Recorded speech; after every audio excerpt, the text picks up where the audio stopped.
Welcome to the Anime Collector Review. This is your host, GGN3, and to start off this new web series I am making, I'll be presenting a review on one of Studio Ghibli and Hayao Miyazaki's prized films, Kiki's Delivery Service, featuring the coming-of-age trials of young witch Kiki. Kiki's Delivery Service was the first Ghibli film to be dubbed and distributed by Walt Disney Home Entertainment in the late 1990s as a part of the Disney Tokuma deal that gave Disney the right to internationally distribute many of the films in the Studio Ghibli library in theaters and home video. But because the DVD market was in its infancy during that period, Kiki was only distributed on the VHS and Laserdisc at first. But when the DVD market became increasingly profitable, Disney later winded up releasing the movie on DVD in 2003. I first saw the dub of Kiki on the Disney Channel during the late 1990s. I was finally able to get the movie in my collection last year, buying it in an eBay auction after spending $25 on it. The movie is still widely available for sale by Walt Disney Home Entertainment, with prices varying between $20 and $30 in retail and online stores.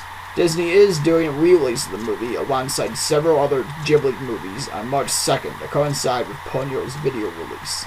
The release of the movie that I will be looking into for this review will be the 2003 DVD release from Disney. Kiki is a young witch living in 1950s Europe who has recently turned 13. As a rite of passage for their family, Kiki must travel to a distant town and live on her own for the next year so she learns about independence and perfecting a witch's powers when she settles. On the night of the full moon, Kiki sets off by broom with her pet cat Gigi to a seaside city. Here, Kiki undergoes new experiences as she starts up a delivery business with help from Ulsano, the pregnant wife of a baker, and tries befriending the locals, in particular a young boy named Tombo with a fascination for flying, and talented artist Ursula. Kiki's Delivery Service is a movie exploring the coming-of-age trials faced by Kiki. Being on her own and approaching adolescence, the girl learns of personal responsibility, acceptance of others, and independence as she adapts to her new life in the seaside city. The movie retains a light and innocent mood throughout its 105-minute run, as those whom Kiki encounter are friendly and considerate to her, and there are no antagonists to be found in this movie to hinder the growth of Kiki's character. The only hurdle faced by Kiki throughout this movie is her struggle in adapting to her new life. Kiki behaves like any normal girl at 13.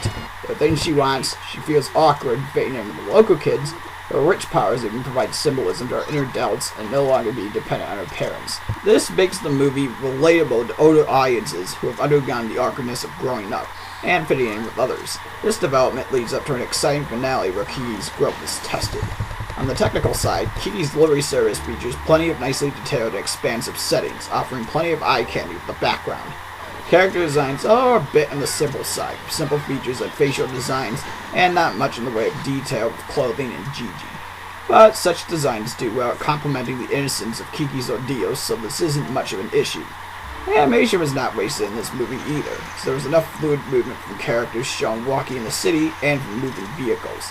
The best example of animation came from Kiki's broom flying scenes, with a sensation of flying at fast speeds, through different kinds of weather, and in reaction to different environments was quite the sight to behold. Overall, Kiki's Delivery Service makes for an enjoyable film for all ages, as the young and the old will be able to relate to Kiki's struggles growing up away from home, and enjoying the lovable characters that the young witch interacts with, both at her home and the seaside city. I give Kiki an A for its movie review. Moving on to the English dub, Disney managed to get voice actors that did well at natural delivery and expression of their lines. Kirsten Dunst, 14 at the time of dubbing, naturally voiced Kiki during all her high and low points in the film. Hey, Mom! Oh. Hi, Miss Dora.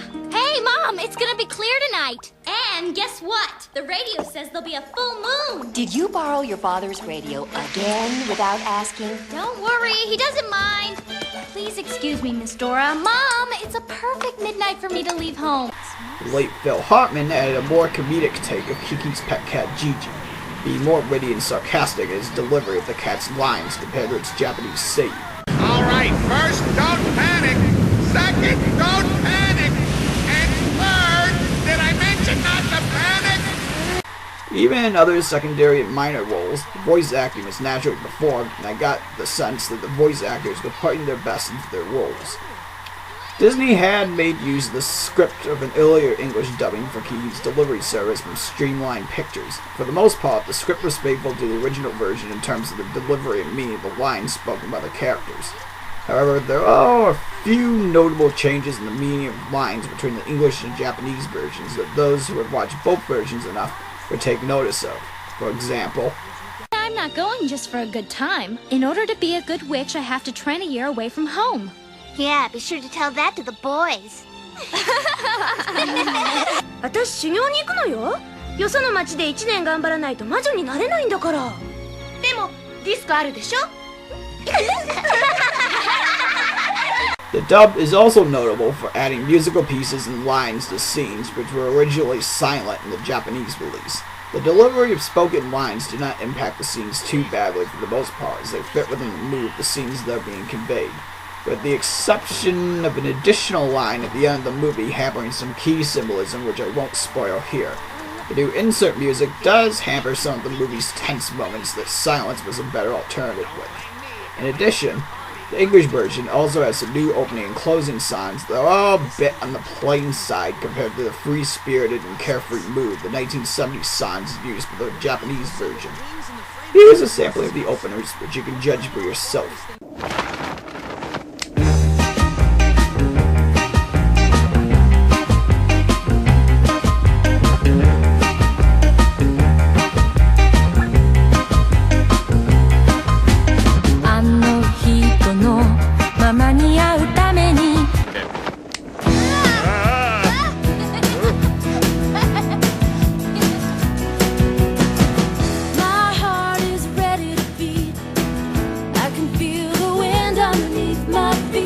Despite these minor gripes, the English dub for Kiki still makes for worthwhile listening, as the voice actors do natural portrayals of their characters, and the lines still capture the character personalities and movie themes rather well. I'll give the English dub for Kiki's delivery service a B+. The first DVD release of Kiki comes with 3 audio options and 2 subtitle options. The English is presented in 5.1 Dolby Digital Surround Sound, while the 2 other audio options are in 2.0. Besides English, there's Japanese, which can have English subtitles added.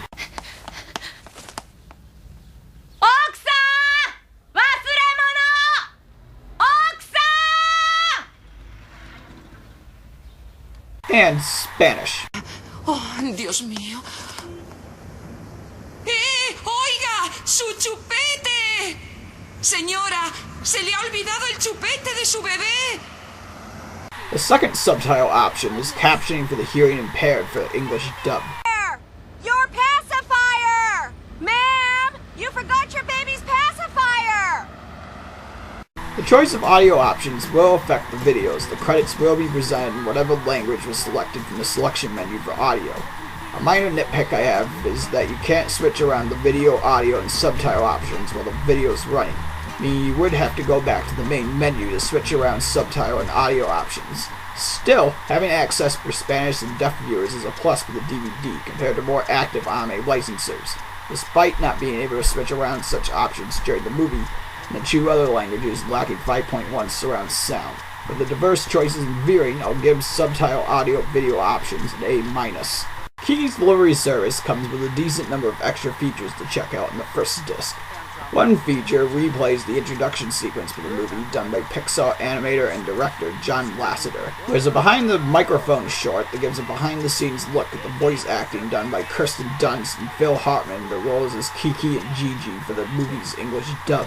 There is also a collection of original Japanese trailers. And, of course, the obligatory previews of other titles that Disney released at the time Kiki came to DVD. The second disc runs the audio of the movie with storyboards used to show how the scenes of the movie would play out in the final animated version. While not too plentiful, the extra features are decent additions for the DVD to get some sense of how the English dubbing, promoting, and animated process was done, though it could have come with thoughts of the movie from its original creators. I'll give the extra features of Kiki's delivery service a B. This is it for this episode of Anime Collector Review.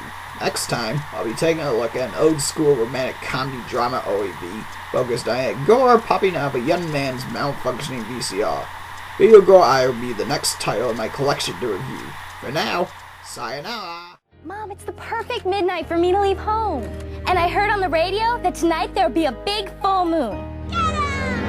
Every midnight, the witch turns 13. She goes out into the world to train for a year. And it's kind of about, you know, how she copes with becoming a witch and